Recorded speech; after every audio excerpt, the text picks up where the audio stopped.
Ask the city clerk to record the attendance. If any councillors are present electronically, we know that they are not. It's just Councillor King not present today, and he has given his regrets. He's away. The purpose of the proposed amendment to the Miramichi Municipal Plan is to permit a change in land use designation from industrial to residential for the subject property described as PID 404091112, located at General Manson Way, no civic address, in the city of Miramichi, to allow the construction of a 10-unit apartment building. I'll call upon Nick Odat, Planning Services Manager from the Greater Miramichi Regional Service Commission, to introduce the proposed municipal plan amendment. Mr. Odat, over to you. Okay, thank you, Mayor Lorden.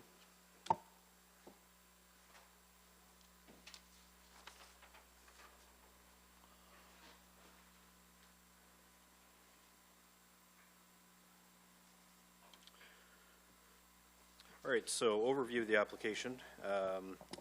The plan amendment and rezoning is to change the designation from industrial to residential.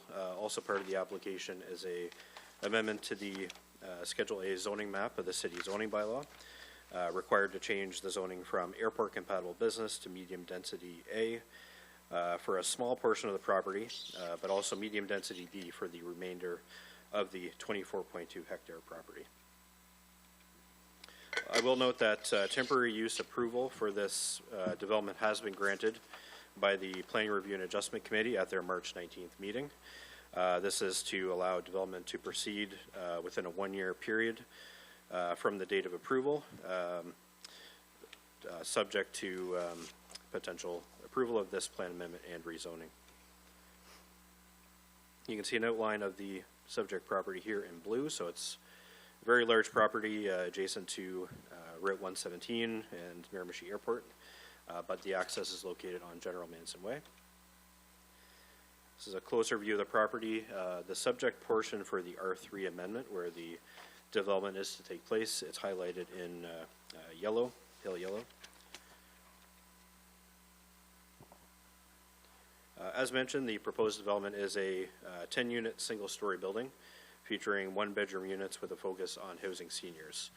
It is going to be public housing owned and operated by Housing New Brunswick. This area, there are water, sewer, and storm services available to be extended as needed. Closer look at the proposed use. So each unit would be around 575 square feet, looking at the applicant's floor plans. The approximate footprint of the building will be 20 meters by 50, built with modular construction. So the applicant has secured Maple Leaf Homes as their contractor for this modular build. There will be surface parking with at least enough parking to accommodate 10 vehicles, but likely more. Some photos of the subject property here. So this would be the access off General Manson Way.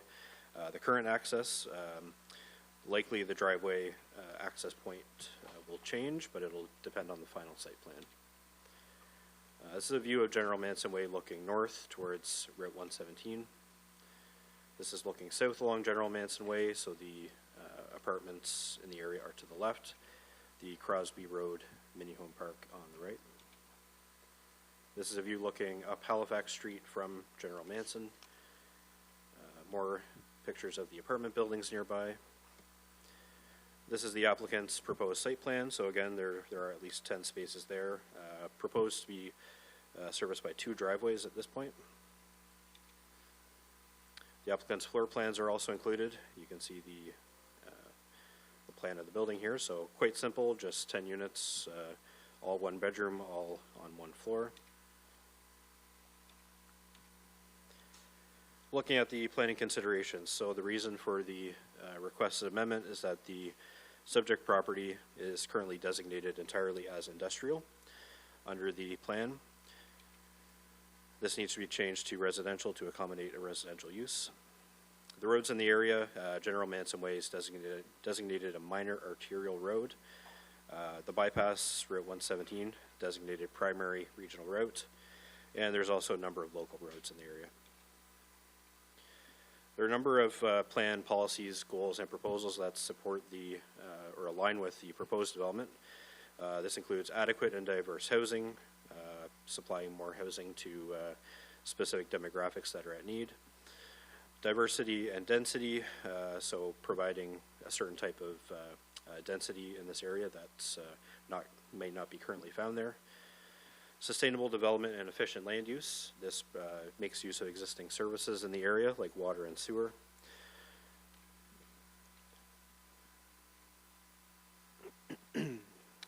So the proposed use in the smaller portion of the property, it will be permitted under the proposed medium density A R3 zoning, but the applicant has also requested to rezone the remainder of the property to R4 to allow for potential future development opportunities.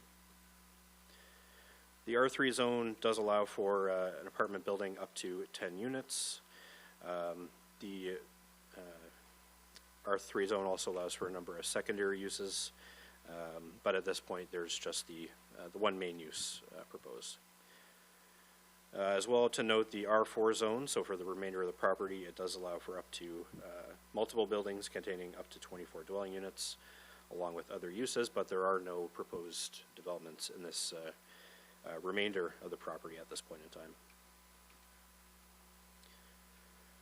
As far as staff can tell from looking at the conceptual site plan, there are no issues with meeting the zone requirements for either the medium density A or medium density B zones, specifically the medium density A zone for the subject area of development. But we will be undertaking a more in-depth review when the applicant submits an application for building permit, which we're expecting fairly soon.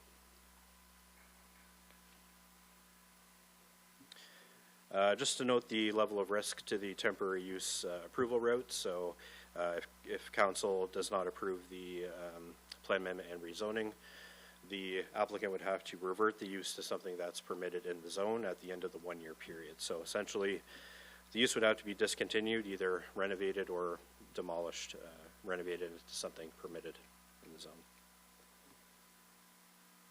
As always, council can consider using section 59 of the Act to place additional terms and conditions on the use or development.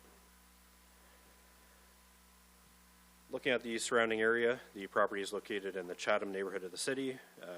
Surrounding residential zones are mostly low density, but there are some higher density uses like the apartments nearby. There is a small mini home park nearby on the south side of the property.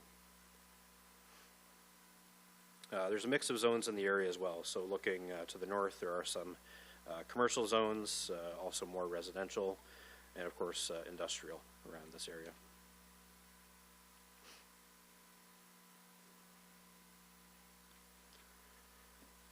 Overall, this proposed development should not present intensity in the level of traffic, noise, and overall activity that would surpass existing conditions in the area.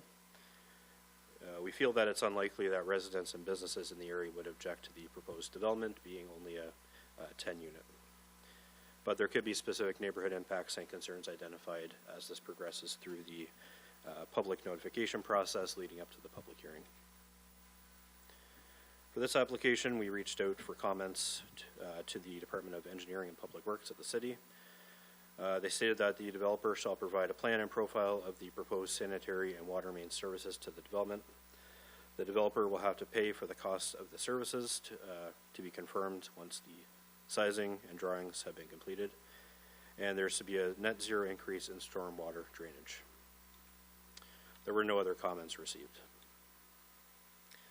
So the views of the Planning Review and Adjustment Committee passed at the regular meeting 2024-2.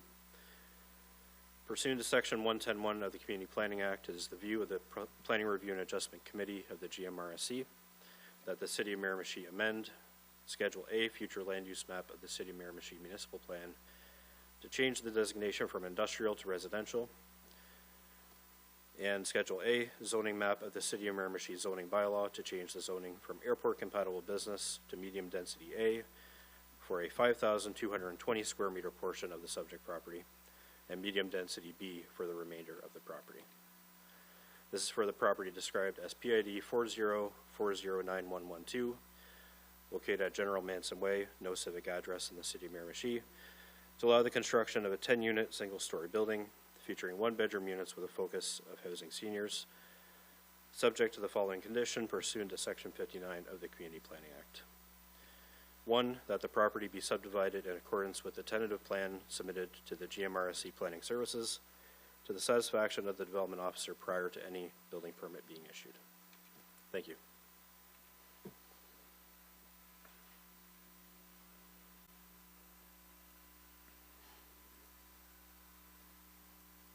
Thank you, Mr. Odette. The city clerk's office, I'll just review the next step in the process. So the city clerk's office will receive written objections to the proposed bylaw amendment. A public hearing, I guess they will accept written letters of support as well. Wouldn't that be correct, Madam Clerk? The Act actually only specifies letters of objection are Okay. read at the meeting, but Okay. I mean, they can send a letter. Okay, thank you. A public hearing is scheduled for April 30th, 2024 at 6 p.m. at City Hall, 141 Henry Street to consider written objections. Anyone wishing to support or oppose those written objections may do so at that time. So with that, I'll ask for a motion to adjourn the public hearing, please, Council.